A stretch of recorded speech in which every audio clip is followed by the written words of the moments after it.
What do you want? Oh, the flyer. Of course. You sure you're up to it? This is no small task, stranger. It could be dangerous. Might even cost you your life. Well, looks like I'm stuck with you anyhow. No one else answered my request in the community bulletin board. Come on in, and I'll explain. I know I didn't say all that much in the flyer, but it's for good reason. I don't want any hunters or opportunistic taxidermists poking around here. You see, I got a bit of a pest problem. You ever heard of the Jersey Devil? I know, we aren't anywhere near Jersey. But it's not just one creature, mind you, like Bigfoot. No, this one's a whole species, and I've been trying to catch the one that's been terrorizing my chickens. First one went missing about a week ago. She had wandered off from the group and into the trees, and I found her later that day torn to pieces. But lately, creature's been getting more ballsy, breaking right into the coop. I tell you, nothing wakes you up faster than seeing blood splattered all over the walls of your chicken coop when you're collecting eggs for breakfast. No, it's not a fox or a coyote. I know because I've seen it. I've seen those beady red eyes staring back at me in the night, taunting me. I've tried to catch it, but it's too smart to fall for my bait traps, and I've lost too many damn chickens at this point. Now, you don't look like the sharpest bulb in the box, but don't matter, because I already done all the thinking for us. All I need for you to do is go out of my property with me to my hiding spot by the chicken coop. I'll give you the net deployer, and you can sneak up on it from behind. I'll distract it, act like I'm trying to catch it myself, and then you can swoop in. But before we do all that, I'd like to know exactly who I'm working with. What's your name, kid? Pleasure to meet you. I'm Francis, but you can call me Frankie. Alright, here's the net deployer. Hold it like so, and squeeze the trigger here to release the net.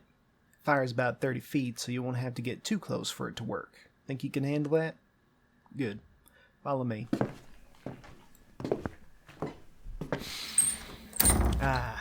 Just smell that night air. Look at the stars. But they aren't nearly this clear in the city, are they? It's pretty peaceful out here, you know, when there aren't any devils poking around my backyard. Here, behind the coop. Doesn't usually come out till close to midnight, so we got a while.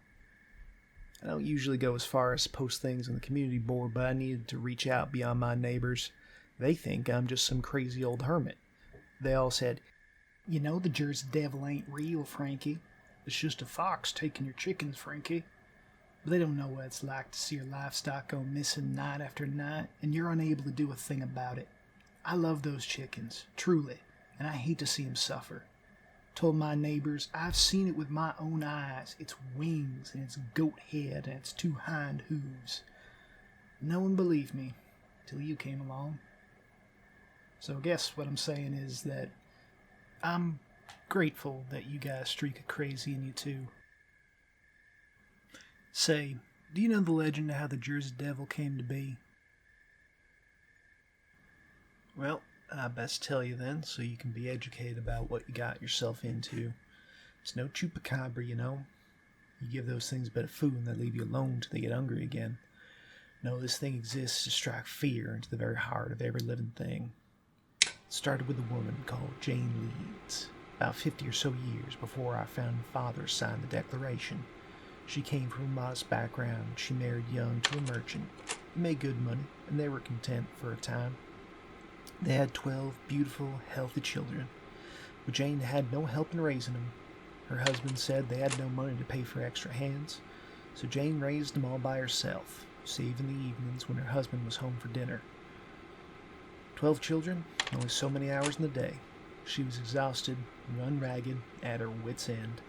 So naturally, when she discovered she was pregnant with the 13th, she cried, "Let it be the devil." And the devil must have been listening. He sent a raging storm on the night that Jane Leeds went into labor. Due to the weather, no doctor or midwife could make it to the house. It didn't matter though, because Jane had done this 12 times before. The tree branches rattled against the windows, and the thunder masked the sound of her screams as she pushed. And finally, when her husband had drifted off to sleep with cotton stuffed in his ears, the baby came. It didn't cry, but it was a healthy baby, just like the ones before. Jane Leeds took the baby in her arms and whispered, for she was so exhausted that was all she could manage. She apologized to the baby for cursing it, told it that it wasn't at fault for being born. But it was too late for an apology. Or maybe the devil just doesn't like being apologized to. The baby let out a blood-curdling cry as leather bat wings burst from its back and its face twisted and elongated. Horns sprung from its head as its neck stretched and stretched. Grew hooves and a forked tail. Jane Leeds tried to hold on tight, but it thrashed and struggled and whipped its tail around until Jane couldn't take the pain anymore. She let go. Flew right up the chimney and into the pine trees. She said she lost the baby.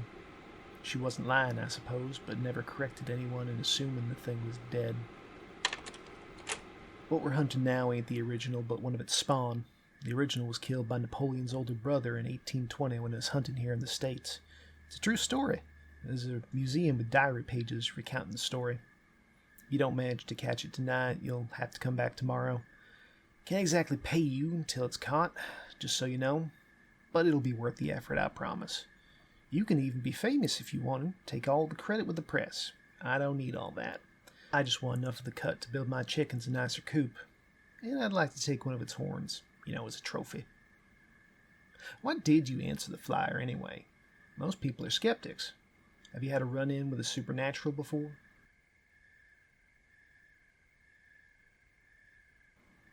Just curious, huh?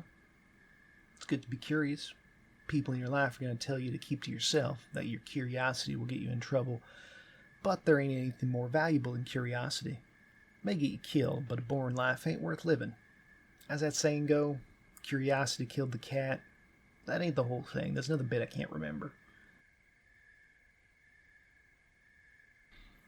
Satisfaction brought it back. That's right. Maybe you are smarter than you look. I've been dealing with the supernatural for a long time. My first introduction to the otherworldly happened when I was young, when I was a kid like you, living in California. I was a Fresno night crawler. I was out at night looking for my dog who had escaped from a hole in the backyard fence. Rounded a corner on the road and came face to face with the creature. Had the vague silhouette of a human, but it was all white. It had 2 legs, but no arms. No distinguishable features, really. Not even a neck. Just these big, black eyes. It was frozen to the spot for a moment, and ran off into the night. Honestly, I think it was more scared of me than I was of it. It's coming. I tell you, my hens have that sixth sense. Just gotta wait here, and when it appears, I'm gonna go out and distract it. You confident you can... It's here. Remember, kid, keep your head on straight and aim true. You and me are gonna be set for life after this. It's on the roof. I gotta draw it to the ground. Over here, you ugly son of a bitch. That's right. I'm not letting you take any more of my chickens. You'll have to get your fill somewhere else, you freak of nature. That's it. Come and get me. See? I got no weapon. This is all for you, baby. Come and get a piece of me. I look like I taste real good, don't I? Now, kid! Quick, give me that. Whew. Thought I was dead there for a second. It's like staring into the pits of hell. Listen, hens are quiet now. No, it's not dead. You want to do the honors? Well, don't mind if I do. That's for my chickens. Nobody gets away with hurting my chickens. Well, you and I make a good team, don't we? Proud of you, kid. I half expected you to freeze up. You should be proud of yourself, too. Not many people can dance with the devil and live to tell the tale. Of course, I'll toss this poor son of a bitch in the barn and call the press in the morning. Shame I had to bash its skull in like that. You can hardly tell it had a goat head. Well, I suppose that's all I need from you, kid. I'll keep you posted. They'll probably want to interview you for the newspaper when I tell them you're the one that caught it. Bet you'll even make the front page. Thank you, truly. I appreciate it, and so do the chickens, of course. It's nice to know I'm not the only one in this town who's off their rocker. Get home safe, alright? Good night then, kid. And thanks again. I really owe you one.